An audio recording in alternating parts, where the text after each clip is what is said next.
انسان بحیثیت مخلوق ظاہری اعتبار سے اگر دیکھیں تو ہم سب سمجھتے ہیں وہ کیا ہے، ہم جانتے بھی ہیں اس کی 2 آنکھیں ہیں، 2 کان ہیں، 2 ہاتھ ہیں، پیٹ ہے، 2 لاتیں ہیں۔ مگر جہاں اس کی ذہن کی بات آتی ہے، جہاں اس کے دل کی بات آتی ہے، جذبات کی بات آتی ہے، نظریات کی بات آتی ہے، اس کے دل سے گزرنے والے افکار، خیالات اور اس کی سوچ کی بات آتی ہے، اس کی بہت سی کمپلیکسٹیز ہیں، بہت پیچیدگیاں بھی ہیں۔ اس لیے انسان کو سمجھنے کے لیے خالق کے بتائے ہوئے طریقہ کار کے علاوہ دنیا میں اور کوئی طریقہ کار نہیں ہے کہ انسان جان سکے کہ وہ کیا چاہتا ہے، وہ کون ہے، اس کا مقصد کیا ہے، وہ اس دنیا میں کیوں بھیجا گیا ہے، اور اس زندگی میں اس کے ساتھ گزرتے ہوئے جو بھی حالات پیش آ رہے ہیں اس کے پیچھے ما فوق الفطرت اور ما تحت الفطرت اسباب کون کون سے ہیں۔ جہاں انسان کو سمجھنے کی بات آتی ہے وہاں انسان کے علم کے حوالے سے یہ بات جاننا بہت ضروری ہے کہ علم انسان کی نیت بنتا ہے اور نیت انسان کی عمل کی شکل اختیار کرتا ہے۔ عمل سے پہلے وہ قصد اور عزم کی وادیوں میں جاتا ہے اور پھر وہاں سے عمل پروڈیوس کرتا ہے، پھر اس عمل کے بعد انسان کو نتائج ملتے ہیں، پھر نتائج کا وہ محاسبہ کرتا ہے، پھر محاسبے کے بعد پھر علم بناتا ہے اور پھر اس علم کے بعد وہ نیت بنتی ہے،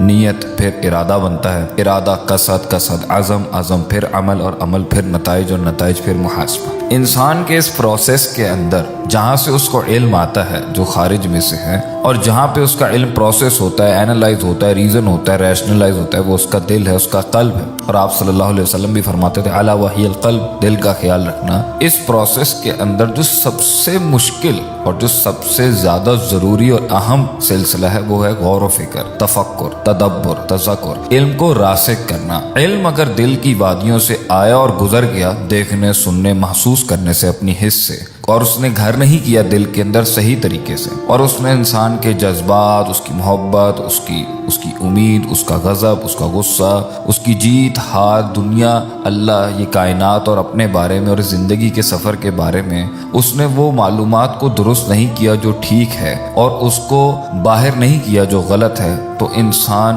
مزید پستیوں اور گہرائیوں اور اندھیروں میں ڈوبتا چلا جائے گا۔ اور دوسرا مسئلہ اس علم کا یہ ہے جو انسان کے سینے میں ہے، جو غور و فکر سے آتا ہے، وہ یہ ہے کہ یہ راسخ ہی تب ہوتا ہے، یہ ایک اونٹ کی مانند ہے جو نخیل سے اپنے آپ کو چھڑا کے بھاگتا ہے۔ اس کو پکا کرنے کی بڑی سخت ضرورت ہوتی ہے اور تبھی جا کے یہ یقین کی شکل اختیار کرتا ہے، شکوک سے آزاد ہوتا ہے، شبہات سے آزاد ہوتا ہے، اور اس کی محنت کرنے میں اور اس کے عزم اور ارادے میں وہ طاقت ملتی ہے اندر کی دنیا سے جو جسم کی ظاہری حیثیت اور طاقت کو ضرورت بھی ہے۔ لیکن انسان جب غافل ہوگا، کاہل ہوگا، سست ہوگا اور فضول شغل کے اندر اپنے آپ کو مصروف رکھے گا تو ظاہری بات ہے وہ علم جو اسے آیا ہوتا ہے وہ اس کے دل میں گھر نہیں کر پاتا۔ اس لیے تو آج ہم یہ شکایت بھی کرتے ہیں کہ ہمیں سمجھ نہیں آتی باتیں، ہمیں دین سمجھ نہیں آتا، ہمیں یہ مقصد سمجھ میں نہیں آتا، ہمیں یہ جزا سزا کا سلسلہ سمجھ نہیں آتا، ہمیں اللہ کی باتیں شاید سمجھ نہیں آتی، نعوذ باللہ من ذالک، ہمیں سمجھ میں نہیں آتا، لیکن ظاہر بہت سمجھ میں آتا ہے۔ قرآن میں اللہ فرماتا ہے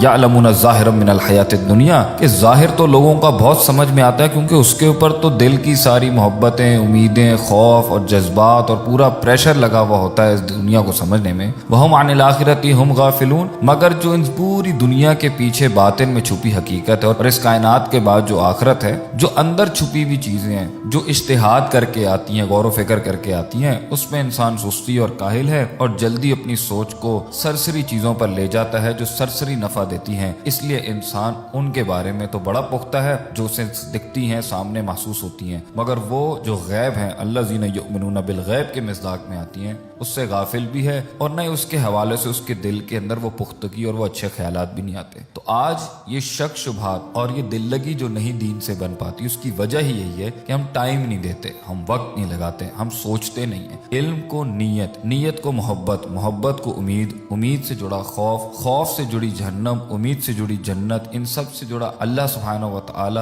یہ مخلوق، اس میں گزرتا سفر، اس میں تکلیفیں، ان کے مائکرو میکرو کینوسز، یہ سب چیزوں کے اوپر اگر ہم بیٹھ کے غور و فکر نہیں کریں گے اور ایک بھیڑ چال کی طرح بھاگتے جائیں گے صرف 4-5 اشیاء جو زندگی کے اندر سکسیس اور جیت کا نام دے دی گئی ہیں، تو انسان سے، مسلمانوں سے پھر آج کیا پروڈیوس ہوگا؟ اس کے بالمقابل دوسری دنیا اور دوسری تہذیبوں کے اندر جہاں فقدان تو ہے زندگی کے معنی دینے میں،